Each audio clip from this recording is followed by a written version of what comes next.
We all set? Up and ready. All right. Good afternoon, everyone. Welcome to the Town of Nantucket Finance Committee meeting for Thursday, January 22nd. I'd like to introduce the members of our committee for the audience. On my right, Christy Kickham, Cliff Williams, David Worth, John Tiffany, Joe Grouse, and Craig Sperry, and Steve Morey and Jim Kelly are not here at this time. This meeting is called to order. Is there any public comment today for anything that is not on our agenda? Hearing none. Next item is approval of minutes, but do we have any minutes? We do not. Okay, moving right along. Committee reports.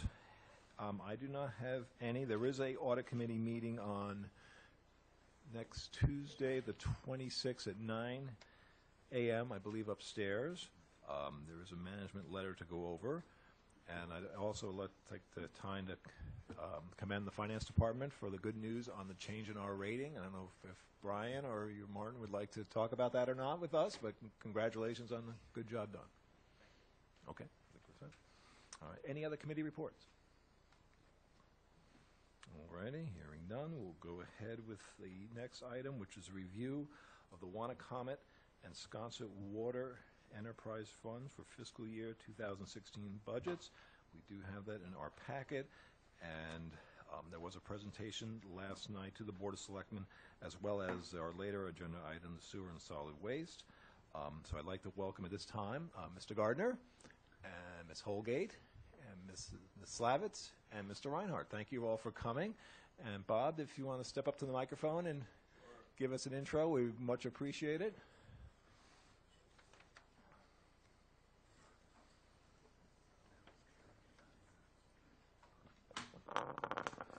Well, you all know that I hear like a rock, so and with a bad head cold it gets worse. So my ears right here, and really the brains of Wannacomet. Let's make no mistake about that. We already know that, Bob. Thank you. No. Mr. Chairman, members, I would like to first make an announcement that when we talk about the FY16 budget for Wannacomet, it's a very unique and the first of budgets that will be presented that doesn't account for the services of J. Curtis Glidden, who is retired from Wannacomet after 45 years with the company. In those 45 years, you can count, with the exception of a little open heart surgery, you can count on one hand the number of sick leaves days that Kurt took, and we miss him. He was instrumental, actually, in completing a major capital project of ours, the meter upgrade. And I'd just like to start by saying that the FY15 budget is the last of what I would call capital-heavy budgets as we transition from 20 years of heavy capital to now maintenance and consolidation and trying to get as efficient as we can with the system. So in FY15, as I said, we completed the meter upgrade program, which means that all 6,000 Wannacomet meters and 8 in Sconset are read through the FlexNet system, meaning that they're read from the office. It's an amazing customer service tool. Particularly in cold weather, you can immediately see when someone has an issue. So that ended. Also, as part of the Phase 2B, sewer Phase 2B program, we were able to piggyback on that. And we replaced over 5,400 feet of water main that was all put in the 20s and 30s, over 100 water services, 4 hydrants, moved a bunch of hydrants around, so we gained about 15 parking places in the core district just by moving them to a corner or, like there was one in front of the old AC. Now it's on the Athenaeum side. There's 3 places. So we finished the Hummock Pond project, Hummock Pond Road water main extension. Probably, certainly in my tenure, will be the last of the big extensions of the system. So we now have a system that we need to take care of, and the FY16 budget addresses that. I believe you have in your packet the little blurb about the FY16 budget. You know, we're going to be doing some looking at. The commission would like to. I think we've talked about looking at rate structures. We're talking about updating our maintenance plan, bringing that back up to date. After all of the capital has been done, what's left? How is that going to affect our future capital plan? And so those are some big issues we'll be dealing with. There are some regulatory issues that will be facing us in FY16. Every water system in the state of Massachusetts, with the exception of Sconset, and I think maybe one other, has a Water Management Act permit. That permit regulates how much water you can use in a year from each particular well, with a little factor for seasonality. But if you go over that, then you're subject to regulatory action. And all the permits ran out a couple of years ago. The legislature said everything's on hold, and DEP is now just getting around to putting the new regulations out there. There's some potential for some significant impact on Wannacomet, in the particularly in the area of withdrawal. Whether we're still allowed to withdraw basically what we want with as long as we're under our max number, but they're talking now about different per capita uses and identifying those. So has the potential for a lot more reporting and accounting for the water that we use, as well as public outreach programs, groundwater protection programs, water conservation programs, all of which we're required to have and do have now, but are being taken to another level. So my socks are going out right up and down, waiting in anticipation of those rules coming out. It's going to be interesting, to say the least. So between that and rates and getting our maintenance and next phase capital, I guess, plan together, it's going to be that kind of a transition year, and our budget reflects that. The FY16 budget for Wannacomet, right off the bat, it will say it does not include a rate increase. It takes into account an upgrade of our customer service system in servers and software. It recognizes that there is going to be a slight increase, we believe, in electrical cost, and it also takes into account the fact that we have Kurt retiring, and while we have a placeholder for position, that's another thing we're going to be looking at, is what kind of a person do we need? Do we need another utility man? Do we need customer service? Kind of holding off to see what the state has for our Management Act permit, see what kind of skills that we're going to need there, either in-house or outsourcing. So, but the budget, the salary numbers, and the salary expenses reflect that. It also reflects debt payment, estimated debt payments on new water supply at Wyers Valley, which is underway, as well as our new administration building. I would also point out that the commissions will be also talking further about the merger of the two into one enterprise fund. In fact, the home rule petition has been drafted, reviewed by town council. Some issues to work out, but would expect that the 2016 town meeting that will be put forth, if not before. So with that, I would answer questions. Welcome questions. All right, very good. Let's start with questions. John? As long as you mentioned no rate increase as far as the budget is concerned. Yeah, I got a fan going right here. You can borrow my ear. I didn't hear it either.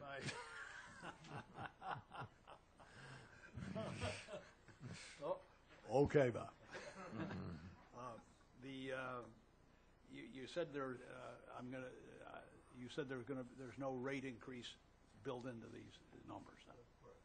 Okay, now you're showing an overall revenue increase of from comparing it to 2015 budget to 2016 budget. You're showing an overall revenue increase of about 13.5%. And I noticed that, so I just, the fee, so I just wanted you to, if you could explain to us how you're going to get that with no rate increase.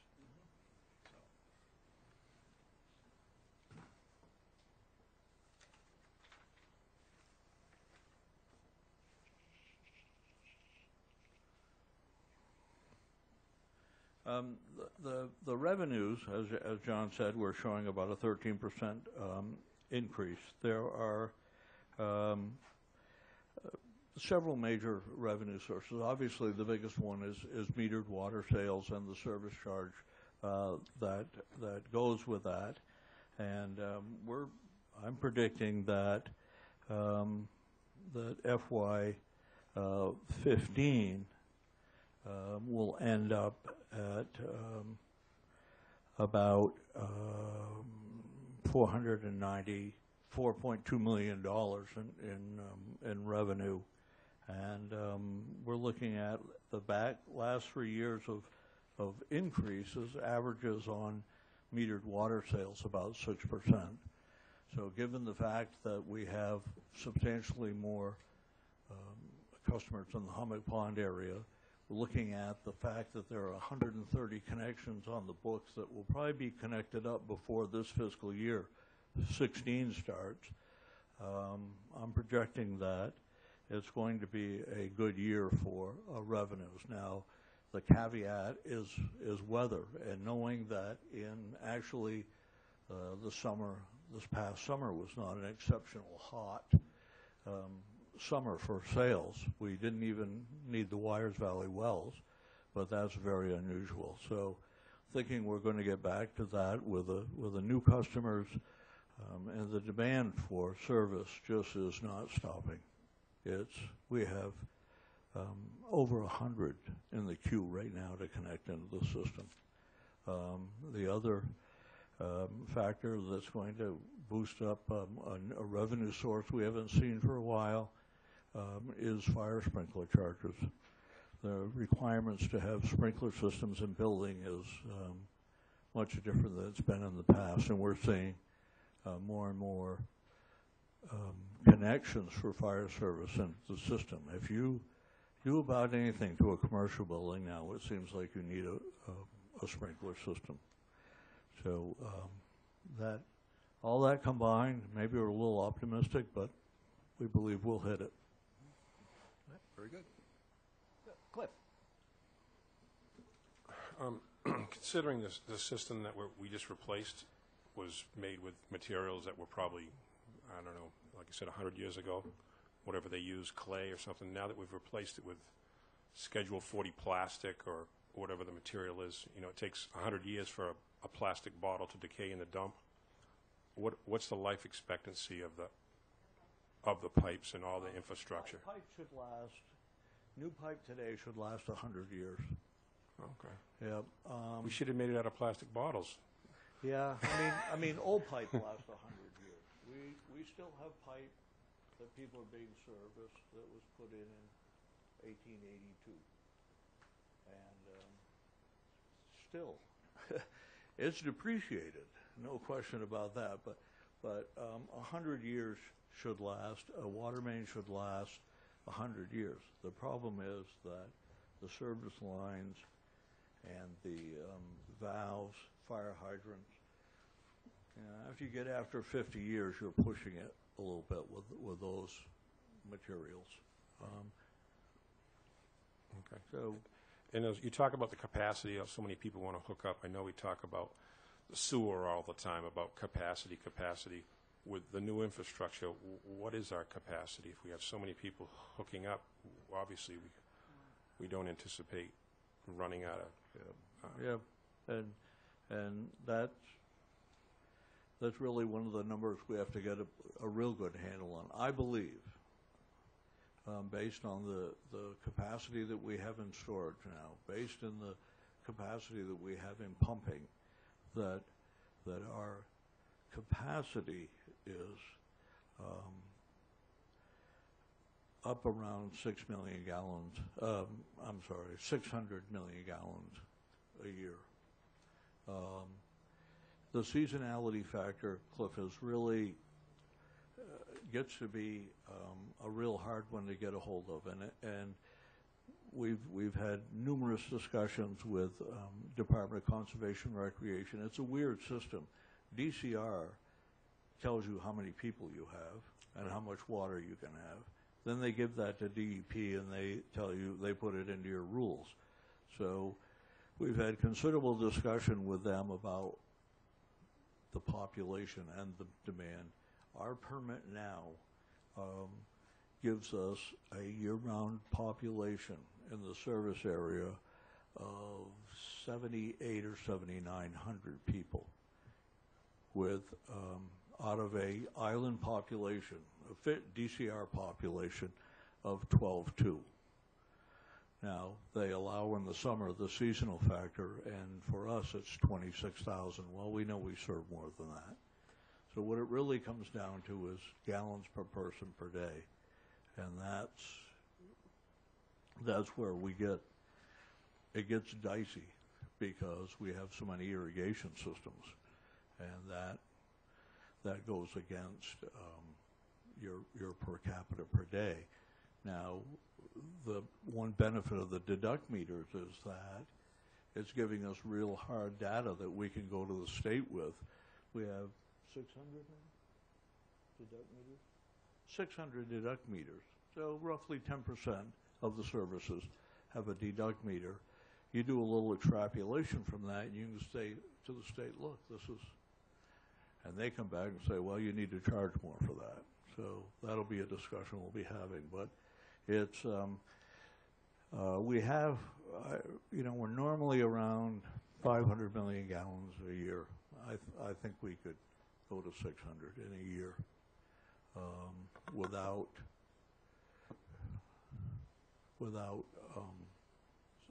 another big capital investment.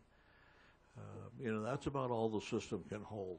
Pipe, we can pump 4 million gallons a day in the summer, and you can't squeeze a whole lot more into the system. There isn't hydraulic capacity. So, but in today was the lowest day of the year. Yesterday was. It was 600,000 gallons yesterday. It doesn't even, the pumps don't even run, so. Yep. But that's really what we're going to be spending a lot of time in this next fiscal year, looking at those kind of issues: capacity, demand. Where's the demand? Okay, very good. David? Yeah, sort of a variant on that question, Bob, or comment. So it seems like the risk factor for you guys is, the risk factor for you all is your withdrawal permit, and you've got a hydraulic capacity limitation in the system without expanding. What is, in fact, do you have a permitted withdrawal amount? Yeah, Are yes. we close We to have it? And a little bit to Cliff's question, Sure. Are we spurring demand by, well, we've already put the last of the major extensions in, so Yeah, have we inadvertently triggered restrictions on how much water can be withdrawn by expanding the system so dramatically? If we didn't have the second tank, I'd say absolutely we would trigger it. But because that is such a big buffer of 2 million gallons up there, that we can play with the pumping rates and still maintain service a little better. But right now, our maximum daily withdrawal rate is 2.8 million gallons a day. Now, we hit 4 million, but that's averaged out on each source, and there's a seasonal factor. So we have yet to break the ice, if you will, or break the limit on any particular source permit. So it's our job with the state coming up is we're going to be arguing with the population numbers, and then how much of that do we serve? I think one thing that's happened is 15 years ago, we didn't serve much of the island. Now, my gut feeling is that we serve more year-round people around the system than not on the system now, with the extensions to Nantucket, Hummock Pond. And you throw Sconset in, and you've got Tom Nevers left, basically. So are we within? It's going to be real interesting to see what the change in the governorship, what that brings to bear. The outgoing governor wasn't what I'd call water friendly. So we'll see where that all goes. So are we within 25% of our capacities through permits or population? 15%? 50%? I mean, how much of a, trying to get a handle on how much risk we are sitting with that we're taking more water out of the system than we're currently permitted, no matter how you see, adjust for seasonality. No, we're not. We don't break our permit on an annual basis. Are we within 10% of breaking our permit? We're within 20 to 25% breaking because of the winter. It just drops off so much that it gives us that regulatory cushion. But we have certainly pumping capacity, we have distribution capacity, and we have storage capacity that I think we could add another 1,000 or 1,500. I could be real wrong, but I don't think so. But you're going to nail that down. Absolutely. That's going to be, I spent a lot of time on that today. Whole population calculus. Do you have a program to take people off, put people onto wells for irrigation? We don't have a program. In fact, with the deduct meters, if you're on sewer, it's an encouragement to take the deduct meter and irrigate more. The irrigation factor doesn't change in the summer.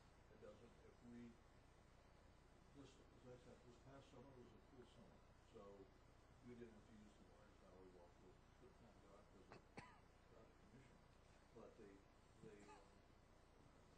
with that kind of a weather pattern, we were maintaining the irrigation demand doesn't change. The irrigation demand doesn't change. Once it starts in the spring, you can count on Monday, Wednesday, and Friday being a big demand day. Tuesday, Thursday, Saturday, 75% of that demand, and then Sunday none. So you operate your pumps accordingly and your storage. We have room to grow. We need to find out just what that number is. But I guess from a policy perspective, and maybe it's better addressed to Alan and Noni, why are we, I get the revenue part of that because you obviously make money off of it, but why would we be encouraging people to use a municipal resource to irrigate when we could get people to switch, and I would think they would be happy to, to their own wells and pump their own groundwater? Well, I don't know if they'd be happy to or not. There certainly has been no outcry to switch to wells. We've seen a couple of sponsors because their rates are so high. But in our system, you can't keep it at that meter. The only incentive to do it is if you're on the sewer system, and we have, how many on this sewer? 4,800? I'll get you. About 4,800 of our 6,000 customers are on sewer. So, out of that 4,800, 600 are taking deduct meters. there's no, either the others don't have irrigation, or they don't receive they don't mind paying the sewer charge on it. But it's a significant revenue source. I understand, and I guess I'd like to hear from the commissioners as to why we don't have a policy to get people for irrigation to use their own wells. And I get the convenience, I get the revenue, but I mean, I just. But we have the resource to be able to provide. Yeah, but you know, you led off your discussion with saying that we're going to have an argument or a discussion with the state that and you just said we're within 25% of our withdrawal permit. So now we have hard data now that we go to the state. Before we were just picking numbers. We didn't have any data. We didn't know what those were. So now we can prove to them what that number is. I don't. The revenue side. Yeah. Okay. Very good. Oh, you do, No, I would like to hear a from the question? commission. Mr. Reinhardt or Mr. Savage, would like to respond to that? Thank you. Thanks, Alan. Thank you, Mr. Chairman. Alan Reinhardt, Chairman of the Water Commission. As far as your question, David, about policy, why don't we have an existing policy to encourage people on municipal water to use wells for irrigation? I want to be cautious in how I respond to this, but we have an obligation to the ratepayers to keep the rates at a reasonable level. Any deduction in the amount of sales that we have of water through encouraging wells and so on would definitely have an impact on the ratepayers. Now, be that as it may, the other reason is that I think we just hadn't thought about it. You know, why would we want to discourage customers from using water? And I say that in light of the fact that there is no threat in terms of the amount of water that is available to this community, as you all know.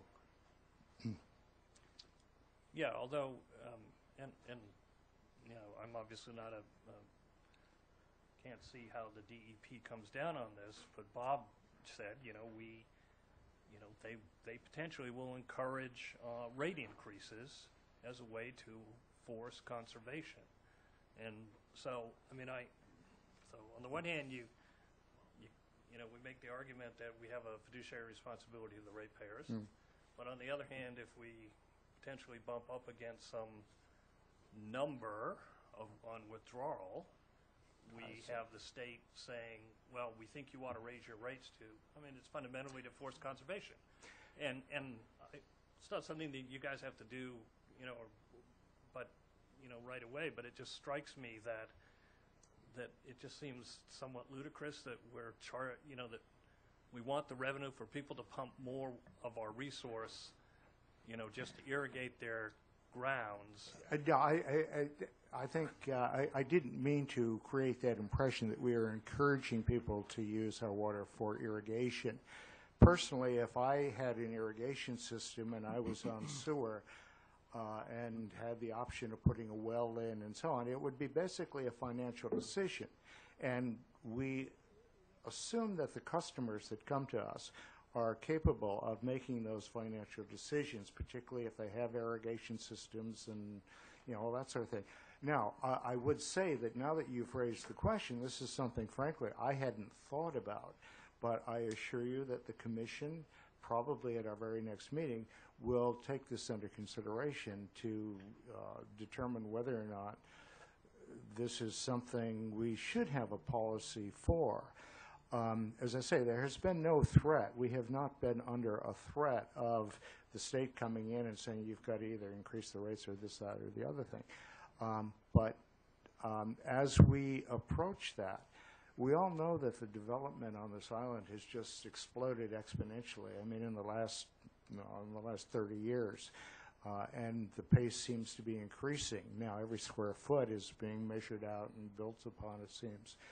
And most of those customers are demanding water, depending on where they are. So it is a consideration, yes. It deals with the question of ultimate build-out. How much can we as an island sustain? You know, personally, I think we're, well, whether we're close to that or not, I mean, one way or another, we're all going to be faced with that situation. And I assure you the water company will have a policy in place as is necessary if it comes to that point of encouraging people. And as I say, from a financial point of view, if I had the option and it made financial sense, I would definitely put a well in to feed my system so I didn't have to go through the expense of a deduct meter or the other economics that enter into it. Thanks. Thank you. All right. Further questions? Just Joe? follow up on that just for a go ahead. second. Sure, I'm sorry. Then Joe. Public water supply has two purposes. First, foremost, and forever, it's public health. That's what it's all about. Secondly, it has public safety, meaning fire protection. But there's also a third component of public water supply, and it is a key element in the economic development and economic health of a community. If you don't have a municipal water system that can support new business, and I cannot imagine how much money is spent on landscaping and hiring landscapers and hiring the irrigation people and what they put back into the community. And I think it's an important mission we have that now a business comes in and they're told, to have your business open, you need to have a sprinkler system.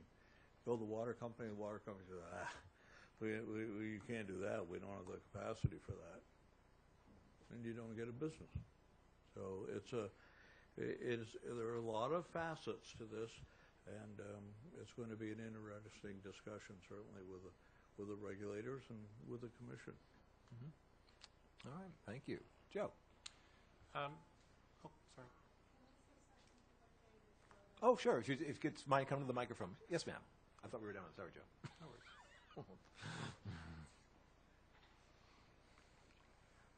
Thank you. Noni Slavitz.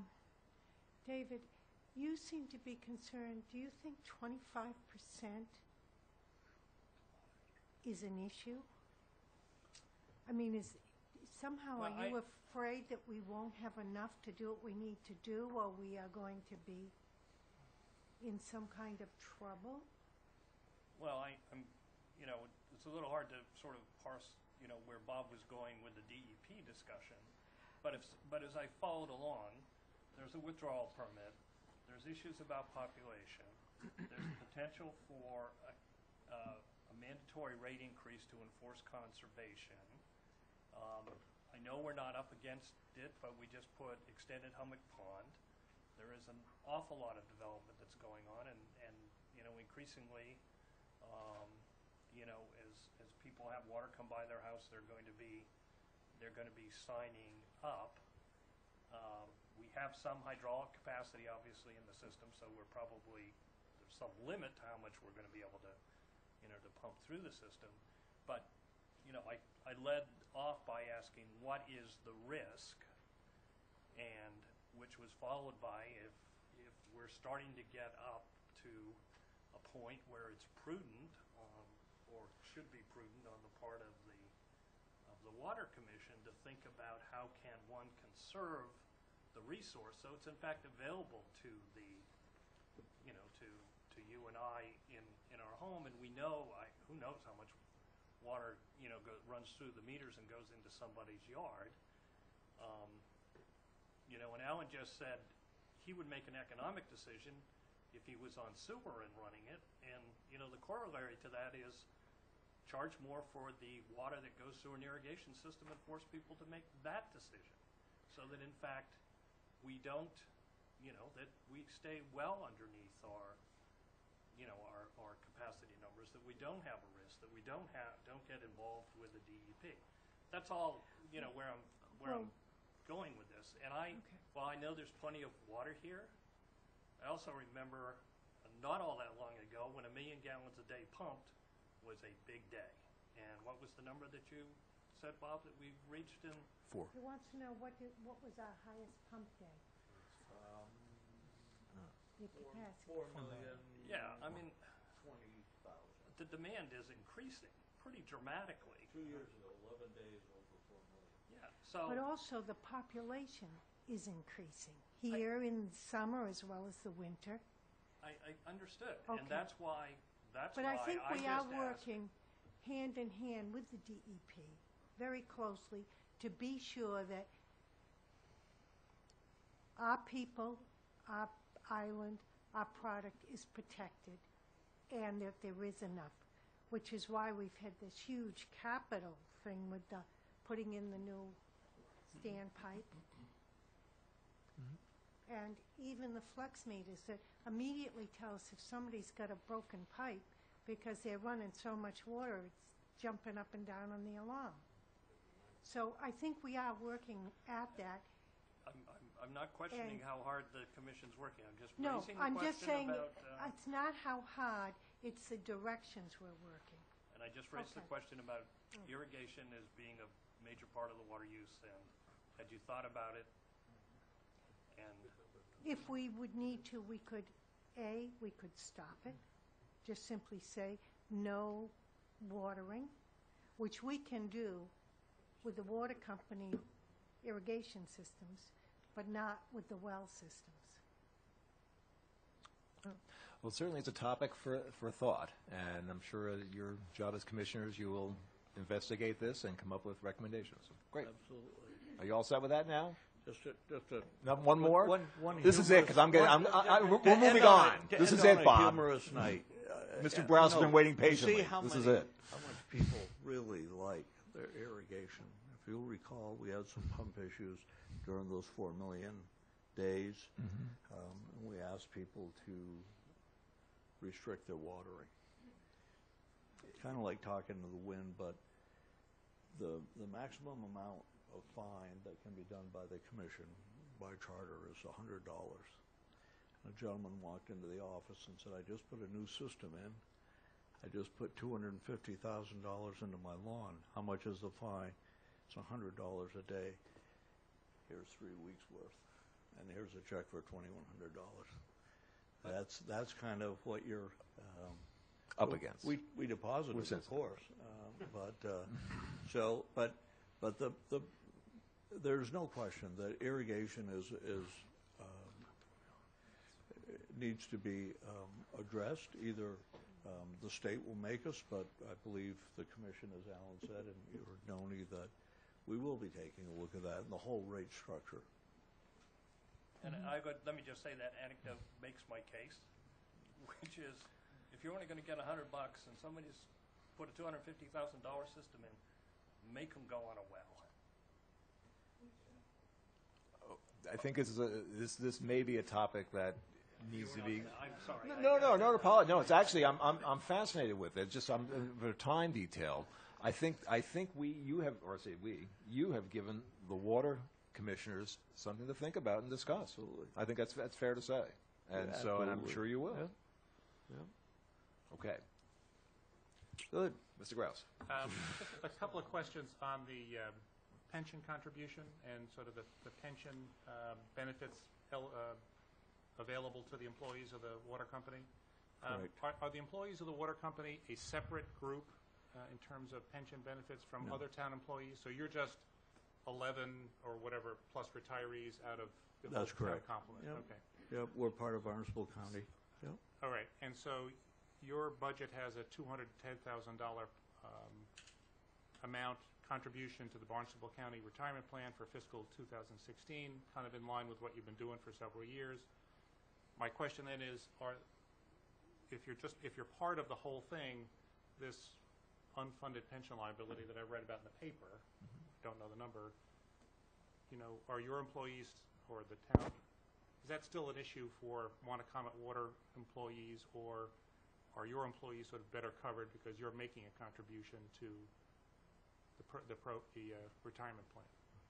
I'm not sure I asked that question right, but That's okay. That's all right. if you're part of the overall employee group, then the shortfall that the town is facing is something. I know it doesn't affect your employees, but it's No, we're assessed, and we budget that assessment. In fact, this year for 16, it's going down, and that assessment is provided by us by the finance department, and based on So our your 200 census and our employees, and that's what we budget. Yep. So when the town makes a contribution to the program, whatever that number is in the overall budget, this 200 is simply part of it. That's correct. Okay, sorry. Yep. That's Got okay. it. No, that's a good question, because being an enterprise fund, it could be separate. Well, That's correct. That's what I was sort of thinking, that as an enterprise fund, your employees and the ability to build your contributions into the rate base, you could be sort of caught up and technically not have a shortfall, whereas the rest of the town, because the town decides year by year how much to contribute, that's how shortfalls get created. And I could have seen a situation where the water company was sort of all set, but what you're saying is, no, it's really all part of the town, That's correct. I think. Correct. Okay. Christie? No. Oh, you know a question. Oh, I'm sorry. John, you have a question. I'll lean into the microphone this time, Bob. Thank you. On the summary sheet, if you look under inventory, and what is inventory? You're having a 57% increase from 2015 budget to. Inventory is anything that is bought goes through the inventory account. So that's pipe, meter supplies, repair parts, all goes through that inventory line item. And you'll see that there's a significant increase in that as we transition from capital to maintenance. We're now, for example, our hydrant maintenance is going to be big in 16. So all of those materials are bought in through the inventory, bought in inventory, and then work ordered out of inventory. So that would be, we wouldn't expect to see that each year going forward. This is sort of this. Yeah, you wouldn't see a jump like that. Every year. Substantial jump like that. No. It's because of the situation. Right, because for example, most of the meters were bought under the capital program. But now, fire hydrants are going to be a big issue with us in 16. Okay. As opposed to just ordinary maintenance of fire hydrants. You'll notice that's an outgo.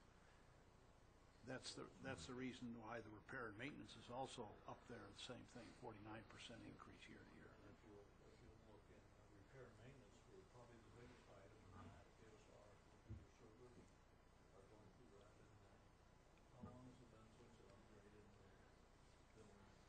2000 was our last upgrade of our billing software system.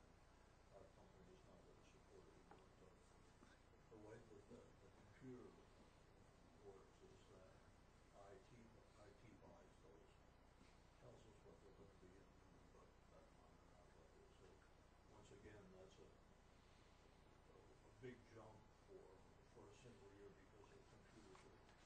Okay. So you expense that? Yes. Okay. That's okay. All right, thank you. Further questions? Yeah, I know if they No. want to. All right, well, keep going. Bob, can I ask a favor? And could you, two favors. One, speak into the microphone, and two, could you answer with the mic? Thank you. I know you will. Speak into the damn microphone. Two people that can't hear. One of these days, you guys are going to get old too. Hey, listen, I just hear that people complain they can't hear. So just say the microphone. Okay. Bob, one of the things you've just lost a long-term person for retirement. Good for him, but kind of bad for us, I guess. But I know that you're not getting any younger, and you have a workforce. I think you mentioned it somewhere in your discussion. You have a workforce that's not the youngest on the island. And so, to me, succession planning is a real big issue, and I haven't necessarily heard you mention it anything in any degree. I would consider personally that being as important as this other initiative you're talking about. So.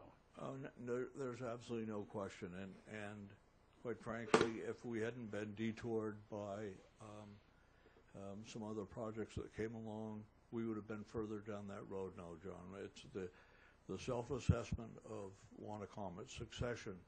I've got 18 months left or so.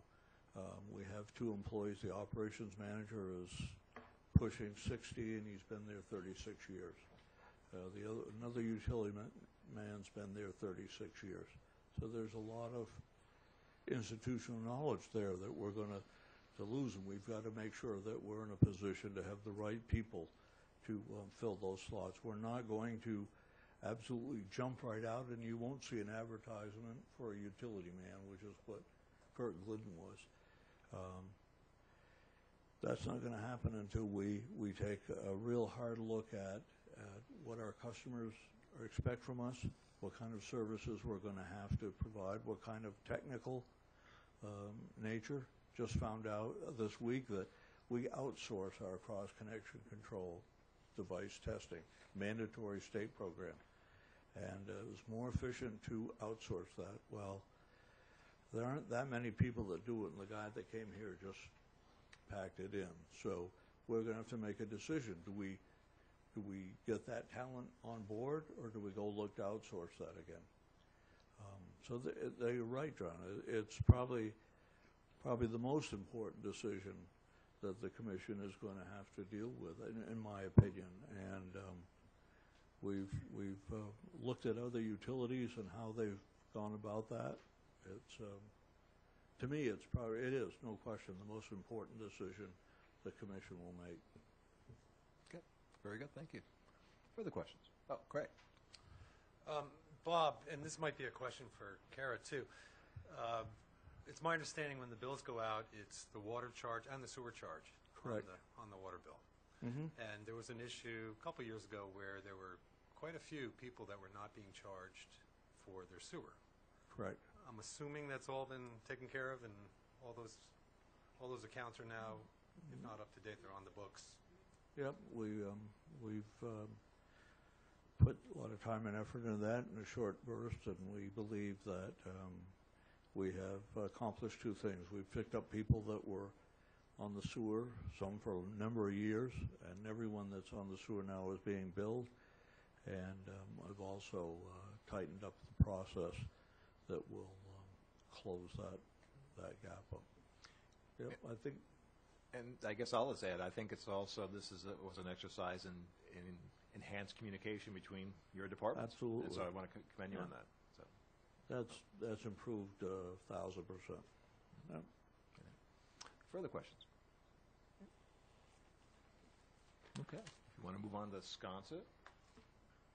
Sconset? Sconset. Sconset. We got to do that? Sconset. Sconset is an interesting system. We, as I said, the commissions have going to be talking about the merger of those 2 departments in a more formal way than we do now. For all intents and purposes, there's Wanacom. That's what it is. There's no employees in Sconset. Sconset's budget consists of payments for the retirees, electricity to make the pumps go, and debt. And that's,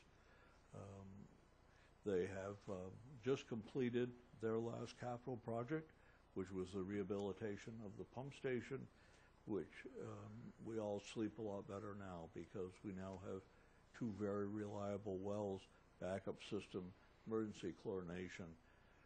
The thing is a really nice system. It now can be operated. I can operate it from my iPad, as well as the guys on call can take a look at it. So we're not running to Sconset all the time. They sold the tank lot, which is a big deal in the last year, $885,000 that just burning a hole in our pocket. But the one capital issue that's left for Sconset is a meter upgrade as well. And we think that's about $180,000, which will allow all those meters to be read from Wanacom. It's not the reading, because reading takes 4 hours. You get in the truck, you go out, you drive around, you read the meters, come back. Heidi does her magic, and the bills go out. It's the customer service aspect of what that can mean to the customer. For example, we noticed in the tank, in that first cold snap, the tank was losing 42 gallons a minute at 2 o'clock in the morning. That doesn't happen in Sconset. There's only 100 people out there. Out of 900 accounts, 100 have consumption in a month. So there's nobody out there. So that shouldn't be happening. And we drove the system, listened on some valves, some spots where you might have a leak and not see it, and finally we read the meters. And when the minute that Heidi did the scan, we found an establishment that had 230,000 gallons go through the meter into the building. That's a big hunk of water. Into a crawl space, into the ground, into a drain, didn't do a lot of damage. But, you know, with the FlexNet, you'd pick that up in a day. And it just is a great customer service tool. So I'm going to make a recommendation to the commission that they in the future, their next capital project is to take some of that retained earnings and do that upgrade. I have one question, just to get the ball rolling. Is more of an update on moving the water lines along Baxter Road. Could you comment on that? Yeah. Or do you the not water want line to? on Baxter Road, Cliff, that's one that's well beyond its lifespan. The water main on Baxter Road is on the bluff side, of course. So we have stockpiled emergency piping. It's the same piping that we used to do bypass the leak in the water main on Grove Lane earlier this year. And thanks to CC Construction, who let us have this pipe, our plan is, should it get to that point that where we no longer feel that the water main can be supported, then we have a plan where we can lay that pipe up there in a day and put in temporary service and serve those people. And then until such time as permanent access is installed, that's the way we're going to attack that. Rather than, initially my thought was, okay, let's bang the new water main up through there and get out of the way and let everybody do their thing, but not cost effective, and not sure that's the place that it ought to be. So when all those, we can supply water on a temporary basis in a moment's notice if we have to. Okay. All right. Thank you. Start with questions. David? The $885,000 or whatever you got for the sale of the property, Mm-hmm. you said was burning a hole in your pocket. Where does it? Not in maybe my a question pocket. To Brian, where does it appear? Brian thought it was going in his pocket, but we No, took care of it. or Heidi, maybe you know where. No. It's not in retained earnings. No, the commission is well aware of the rates in Sconset and how high they are, and they're going to be Sconset's debt is going to be reduced substantially for fiscal year 17, as 16 is the last year of the meter debt. For some reason, if you do a water meter project, you can only borrow for 10 years.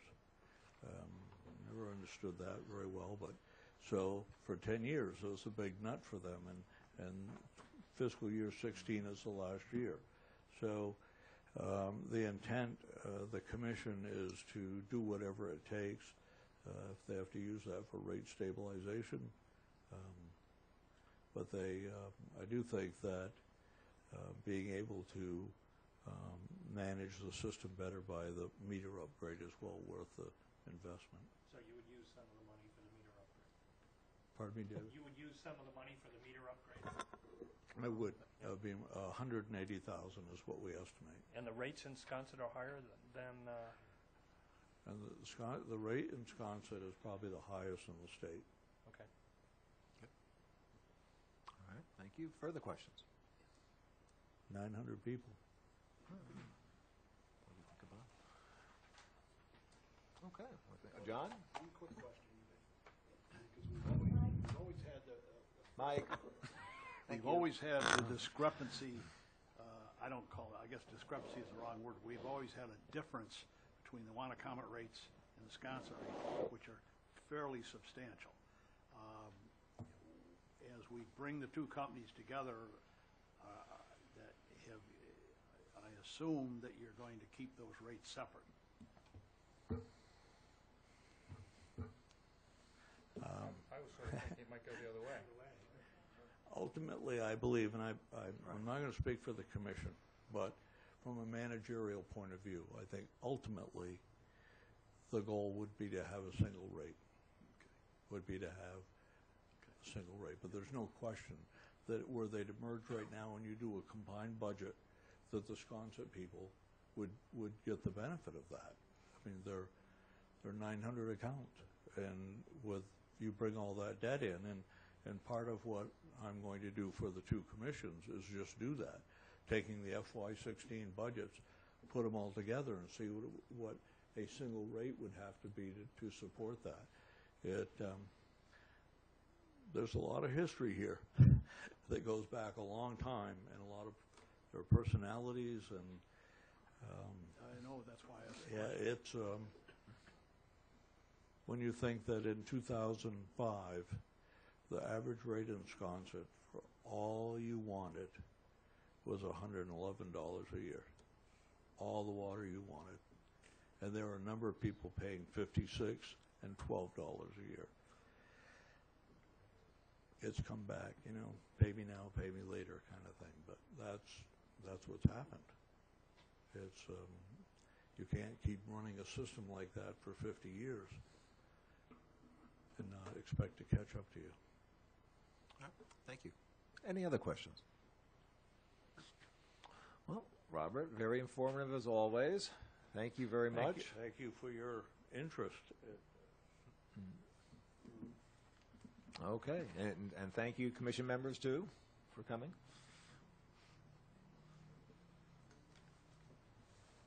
Okay, so moving on to the next item, it's the review of the Sewer and Solid Waste Enterprise Fund budgets for fiscal year 2016. Kara, thank you for coming. Welcome. Thank you. And again, Kara, you gave a very succinct presentation last night, so we're going to ask you to do it again. Long meeting last night. Don't remind me. Solid Waste has actually had a couple of exciting things happening. Okay. The first is that the Board of Selectmen has allowed or renegotiated with Waste Options to allow Waste Options to set the rate for C&D, and they have done so creatively, which has brought back tonnage that had possibly been lost to competition of Reese's Transfer Station. Okay. So a couple of issues, the competition of the transfer station that Reese owns, the setting of the fee for the C&D pricing structure. The Board of Selectmen had also voted a fee holiday for residential people to bring in waste. That continues as well. Right. As a result, the budget that we are looking at for fiscal 16 has a revenue projection of $3.4 million, while expenses are $8.9 million, which leaves $5.5 million necessary. And as I'm sure you remember, there's 2 overrides that have been voted, which will generate $3.23 million. The general fund, there's a tax levy and the general fund subsidy of $1.58 million, and then the general fund pays the entire cost of the landfill mining. There is certified retained earnings for the solid waste fund of $1.78 million, but we don't project to use any of that for fiscal 16. Okay. Very good. The utilities have actually gone down. Let me say they're 0.36, so level, and that there's been an initiative to change out to LED lights at the facility, which is probably the reason that it isn't going up. As I'm sure it's been noted in a number of other budgets, the electrical costs are projected to go up. Repair and maintenance has gone up significantly. There's a number of items of work that have to happen at the MRF facility, which is our responsibility, and that has to be covered. The professional services line item has also increased. Again, the reduction in the C&D revenues is causing that to happen. And I guess just when this is really from last night's meeting, there was a question asked about quantitating that. As I recall last year, and correct me if I'm wrong, did you project a 20% drop in revenue with the new? Because of the reduction in tonnage, right. Was that, and it does, but it doesn't look like it's that much. No, the estimates actually, before Reese's transfer station opened, the tonnage was about 10,000 tons, and it's in the 8,000 vicinity, which is right around that 20%. Okay, it is. All right, thank you. The freight is a number that is going down. Another innovative thing that Waste Options has done is to take the C&D waste that comes in and separate it into clean wood and then items to be recycled. So actually less C&D is going off island and more is being recycled, which recycling we split half and half with Waste Options, and C&D we pay the full boat for. So it's reduced the number of trucks that have to go off. I see. Okay. A question from John? Yeah, go ahead. Yeah, Thank you. The freight decrease, not only 2015 to 2016, but if you look at since that's been dropping down the last couple years, and it's all due to just what you've explained. The competition. Yeah. Wow, that's interesting. That's a significant change. Yes, it is. Okay. Cliff, you got a follow-up? Last year when we were asked to look at that whole tipping fee thing, my prediction was that there was just going to be so much more C&D. Yeah, I understand that, but I watched you're talking about crushed, and I think more warehouses are going to be crushed. 2 years, you're talking about a 50% decrease. Figure out the numbers versus the tonnage.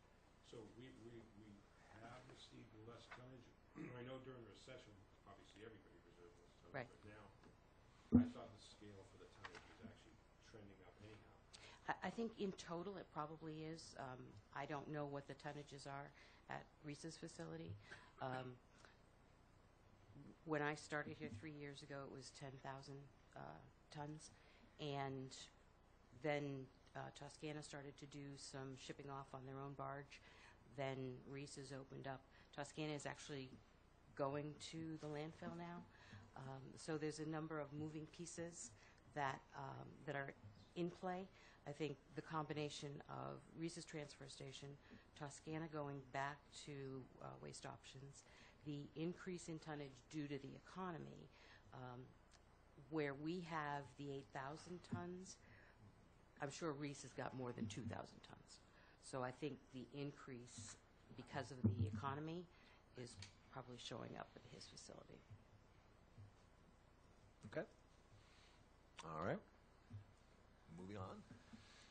I just wanted to note that in the capital request, we have $1 million for the construction of cell 3A. The existing cell is going to be filled by 2016, and 3A is going to give us an additional 4.3 years and 26,000 cubic yards of capacity. The other item of to be requested in the capital is the mining operation of 700,000. Okay. All right. Very good. Oh, question, Cliff? Exactly putting in the cell, just the compost?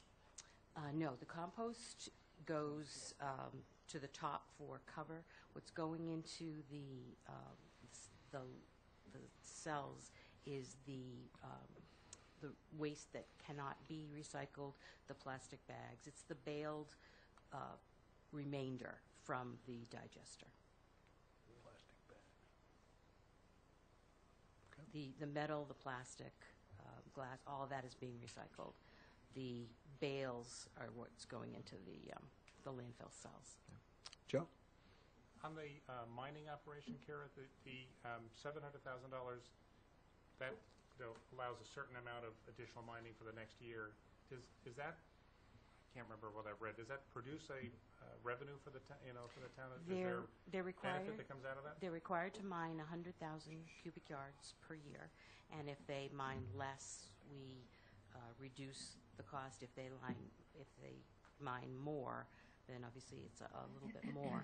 They have been right around the 100,000 cubic yards, and it generates a fill material that it's not clean sand, but it's sand with high organic content from the compost of the putrescible waste from historic fill.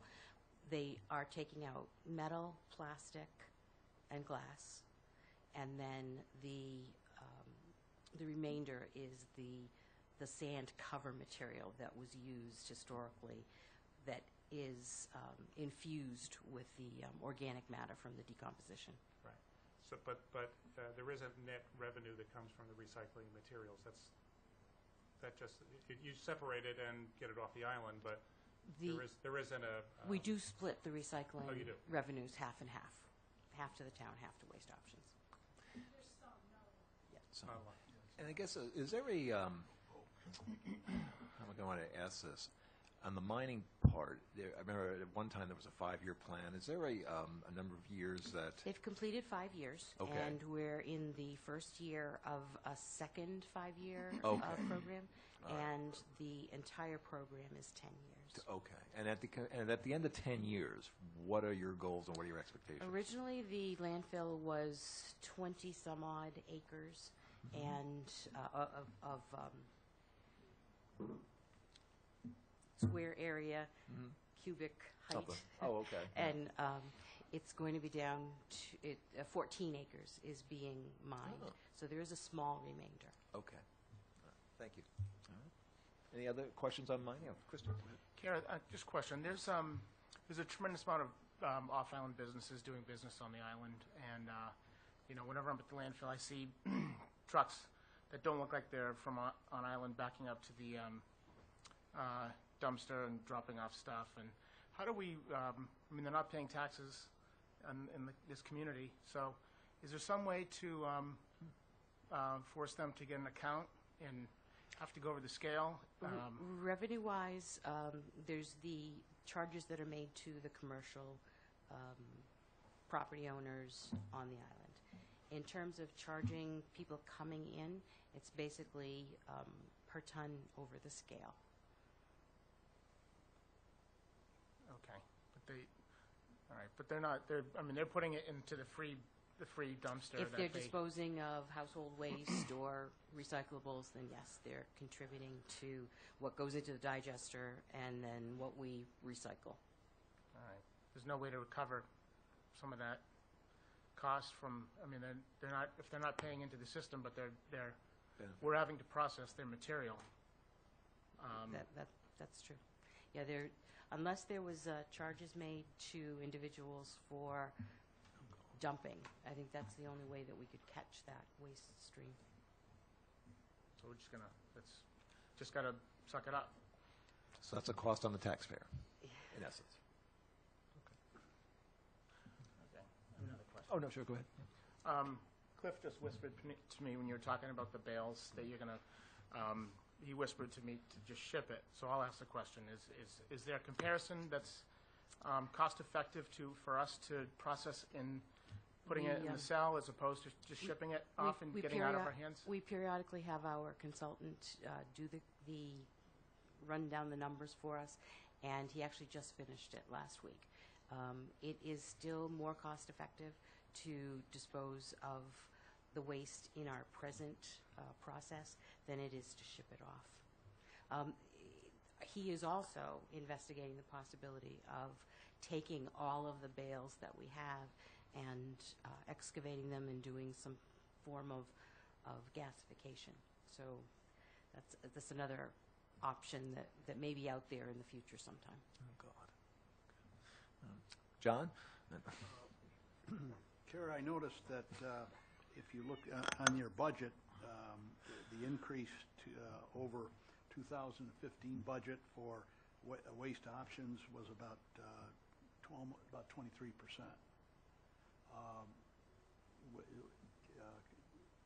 Can you explain that?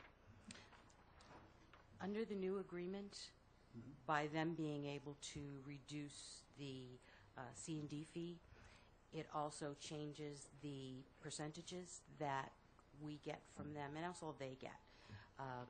There's a guaranteed minimum amount for the town, but there is a small liability there for the ability to allow waste options to remain competitive. All right. Craig? Kara, I noticed under the goals, one is that planning for the end of waste options contract in 2021. What's involved in that? How is it? How's We the have an planning ongoing going? dialogue with Waste Options quarterly. Libby and George Aronson, our consultant, and I, as well as town council, working with them on making sure that the agreement that we have is current and appropriate. One of the things they're talking about is the possibility of renegotiating the bond that they have, which they have at 6.75% interest. To do that is going to require a term extension, which may require a contact extension. As I mentioned, our consultant is looking at changing our process from the digester system to a gasification system. So right now, all options are on the table. We're looking at every option. Okay. Thank you. Cliff? I was just looking at professional services under the solid waste recycling. This has been going on for a while. Just forgotten what it was. It's usually around $352,000. So I was just wondering what that was. That seems like a lot of money. Anyway, that's professional services. That's for them to sort and bale and recycle the individual waste streams. Yeah, do we get a, going through it again, did we get rid of, I know how we talked about, the building burnt down and we spending $33,000 off of the building, it wasn't there, and then the philosophy came up, that it really wasn't for the building. Right. So have we kind of, Yeah, it was really inappropriately named. It was for the C&D processing, and for some reason it was called building. But the arrangement of fees did change in this last amendment that we made with the contract, so that it directly tracks to the MRF charges and the C&D charges. So it's a little bit more true to what actually happens. Okay. Very good. John? I know I'm going to be, this is a redundant question, I believe, but looking at the revenue, 2014 and 2015, the actual of 2014 and what we budgeted for 2015, you were, and I think rightfully so, because I can remember a year ago us going through that saying you were projecting a decrease in revenue. Then this year you're getting us not pretty much right back to where we were in 2014. Now, does that mean that this year you're going to do a little better than you had budgeted, or is there something going on here? Mostly the economy. I was actually heartened by the volumes that we've had recently. I had expected it to be worse, and it's actually it's not better than we were, but it's better than the worst I thought we were going to be.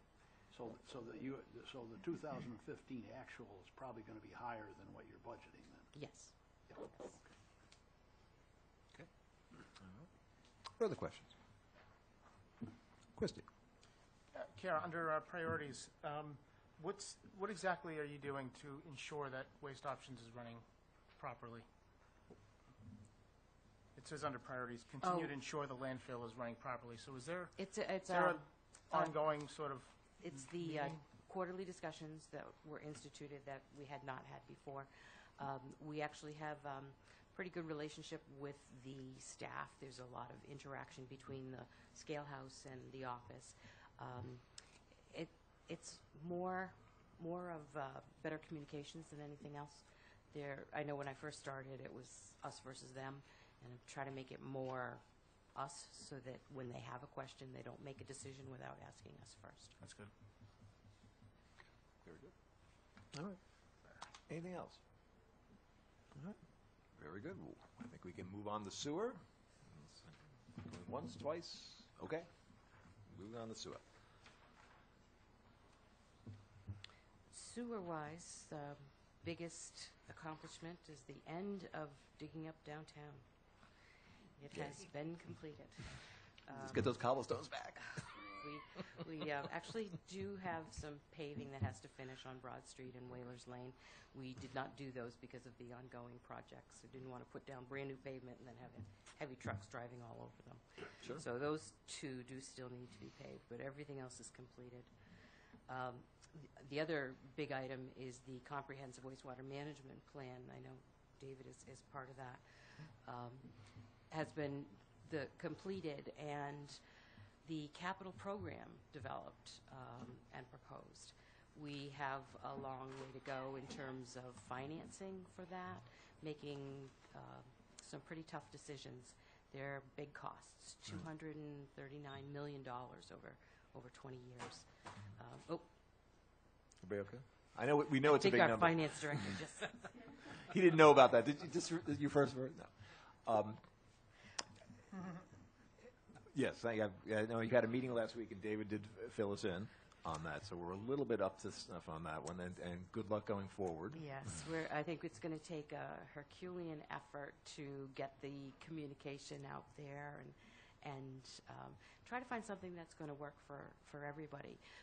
In terms of the details right now, we charge people a permit fee of $2,000 to make the application to connect to the sewer. And then they are required to pay a privilege fee, which is the capital cost of the upgrade of the wastewater treatment plant.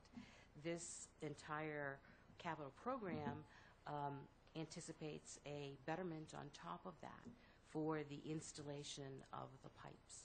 So we're going to have tiered charges for capital expenditures. So it's going to be a big pill to swallow. I think we understand that, especially with the debate on what goes on the tax base and for the user. So good luck with that. Yeah, the equitability of that is kind of the hugest thing we have going. I guess one question: do you foresee, not this town meeting, but do you foresee any at upcoming town meetings, any specific projects that'll be ready to go forward? The first one that's proposed is the Nantucket, Warren's Landing, and Somerset project for $55 million. To get the sewer out to Nantucket, which we have made the first priority because of the marine estuary study on the Nantucket Harbor, and the determination that the impact of the harbor is 100% caused by septic systems.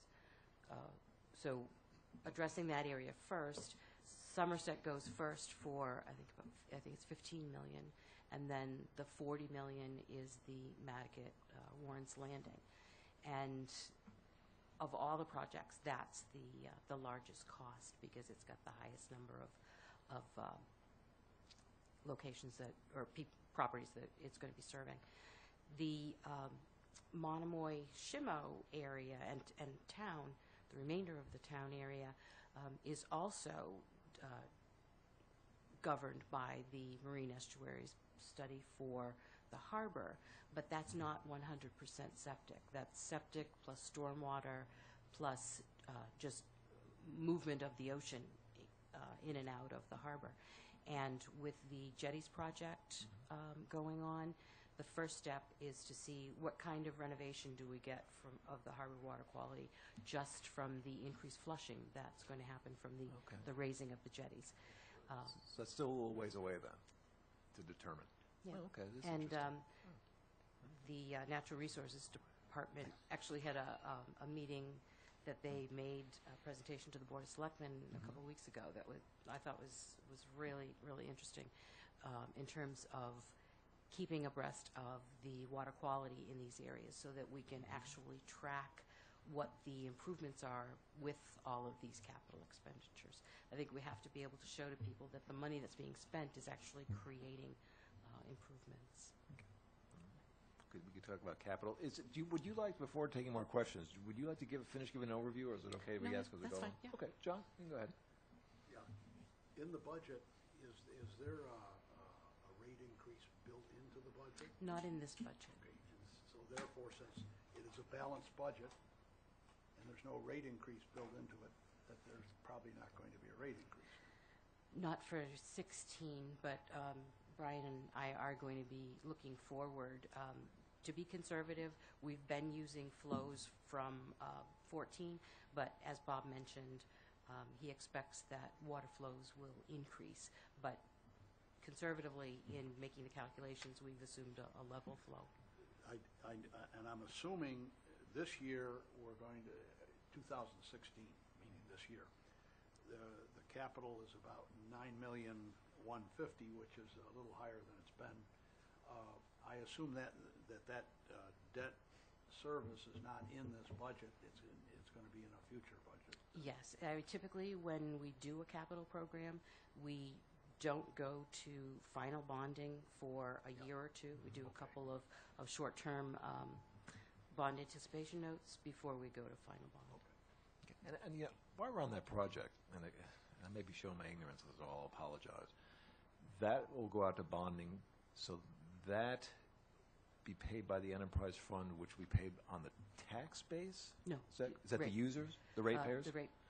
Anything that the enterprise fund pays is It's all from it's the on the rate. ratepayers. Okay. But the discussion that we need to have on the capital program is, Yes. is there a breakdown between taxpayers, users? Okay. et Well, cetera? that's really behind my question. So it's already been determined then, from a policy that No. No, no, it's We not. have not Okay. determined it. The privilege fee is divided a third, and a third. Correct. A third is on the taxes, a third is on the ratepayers, and then a third was anticipated to be new users.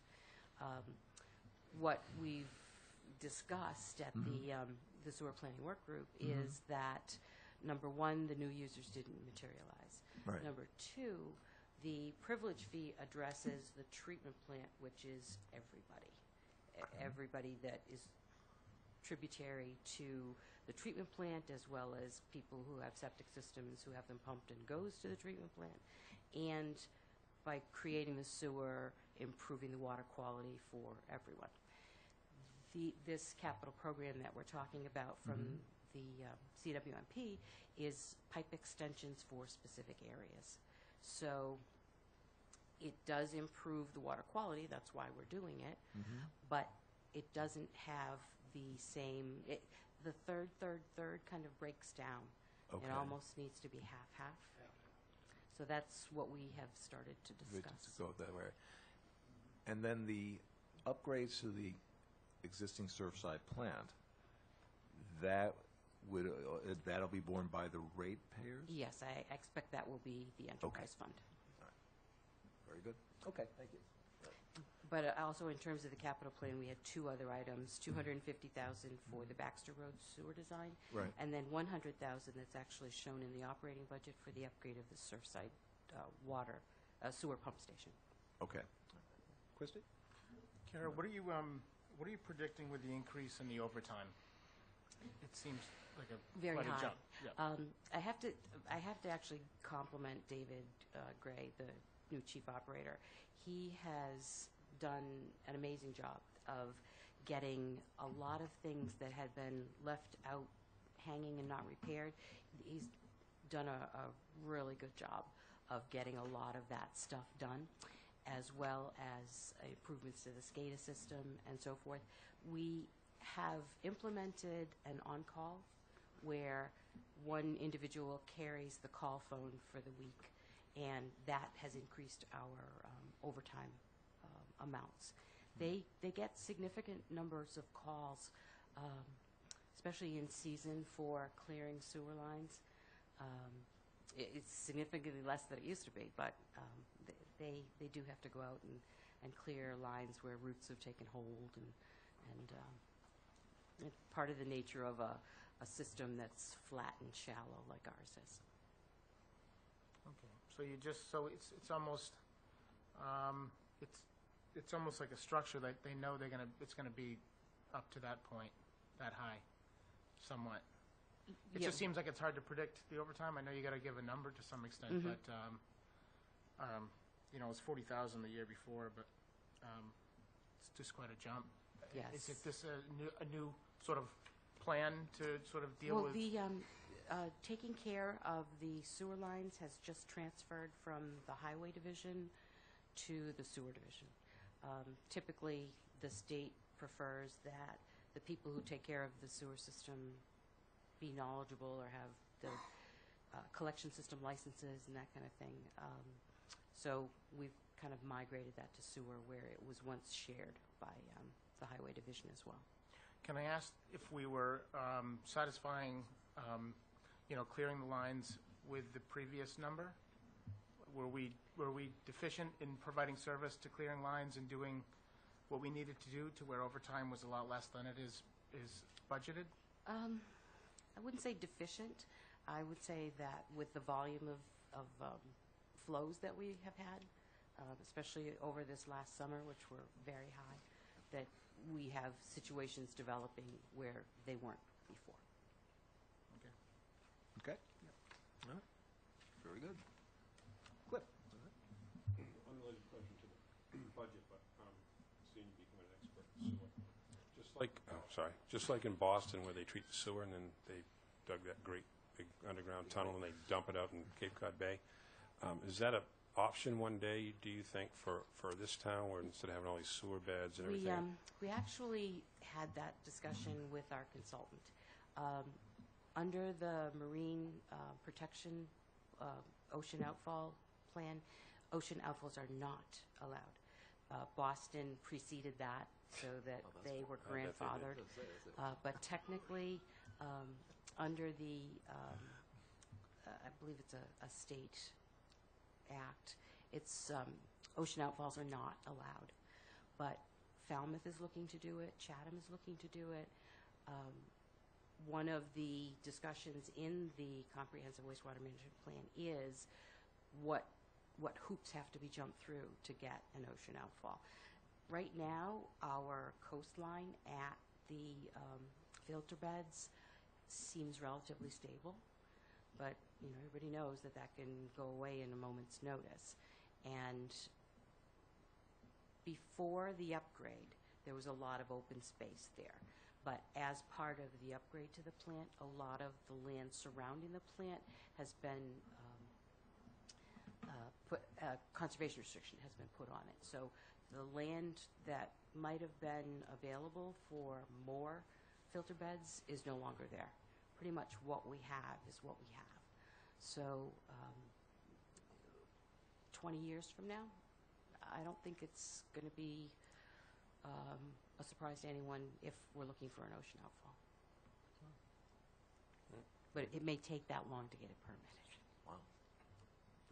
It was not the best, but it was a success in Boston, wasn't it? So I'm a little Yes, it surprised was. that. Yeah, I'm it a little goes out surprised 8 being- miles, but Yeah. yeah. Well, yeah. Yeah. But I just before we stick anyway.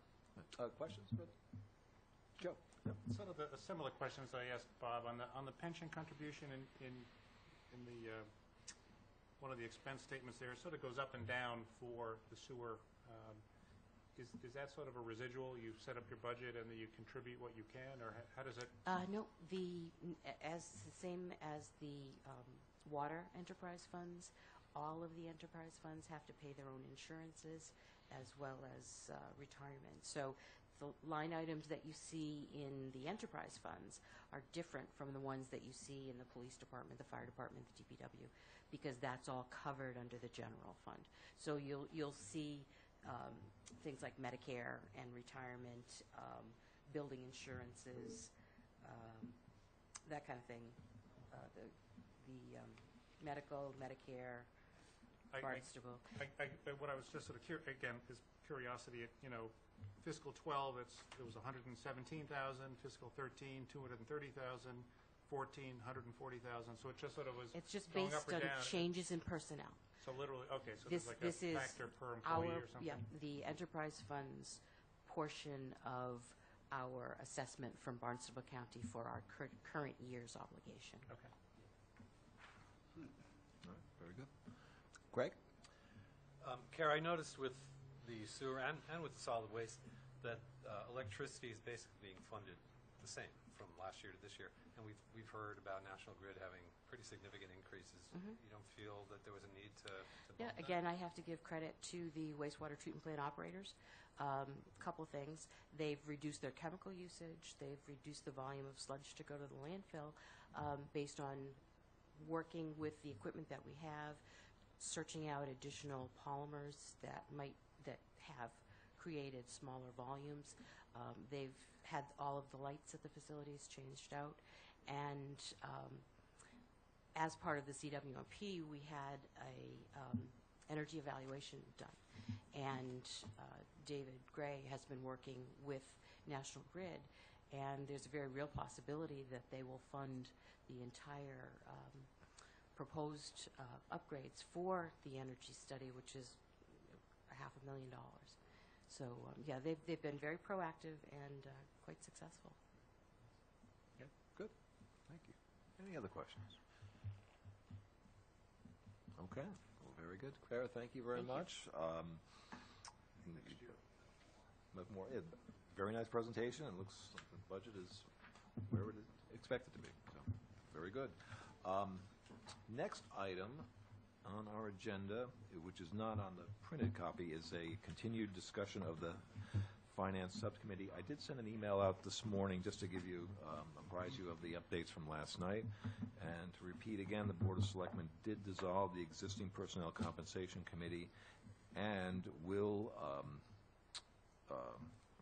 provide a charge within the week or so for this committee to proceed. So with that in mind, the request that was made here was accepted, so we'll find out specifically next week. And if we can certainly discuss this more today or wait till the charge comes in and go from that. But just want to give an update. So any comments or questions on that? Jim? I just think maybe it's good to wait till the charge. Fine. That's my personal. Yeah, that's fine. There's more, just want to be a good update. Yeah, we don't know. There's no hurry. Matt, Joe? your email suggested that the topic area will be more on pensions. That's correct. It will be. That's correct. And how the housing will not be part of this time. So it'll just be on pensions. So any other questions? So when that comes through, then we'll put that on the agenda and we'll go from there then. Hearing nothing else. All right. And the only thing I would ask is if anyone who's interested, just think about it so that when we do discuss this, we can set it up and go from there. All right. So the date of the next meeting is Monday, January 26th, and you did receive the packet email today for our island home and the airport. So we'll be all set to go there. Libby, I have just one question. The warrant was approved by the board last night. Will you be in sending that out to us? When it's ready. Okay. So it was like a week. Would that be too much? Hopefully before then. Erica's working on it this afternoon. She has to finish it up. Hopefully tomorrow. Oh, okay. Great. So I told her that when it's all set, there's a whole list of groups and people that need to get it. She'll probably send it as a PDF with also a link to the website. Okay. So All right, great. So that. we should have it by Monday. Well, we better start. There's a draft in the board's packet if you want to start looking at it. Okay. You know, I actually have one question. Did that capital stabilization fund get in there? I couldn't find it. Yep. It's, I couldn't find it. Okay. That's fine. It just got in there. I know Brian said it did, but I just kept looking for it. I couldn't find it. I believed you. I just couldn't find it. Okay. So anyway, date of our next meeting is that. Any other questions or comments before we adjourn? Okay. Hearing none, I'll ask for a motion for adjournment. So moved. All right. Second. Everybody have a nice weekend, and see you on Monday. Great.